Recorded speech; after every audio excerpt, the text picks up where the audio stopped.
The first step is to open a Google Sheet with data that you would like to find and display the unique values, and then click or create a tab to house this new information.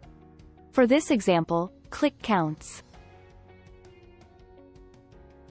Click on a blank cell. Begin to type the formula equals uni. Click Unique. Click Data tab to select your data range. Click on the column with the data you wish to display unique values. Click the Counts tab to return to the formula. Type end parentheses, and press Enter. That's it. You've pulled the unique values from column B.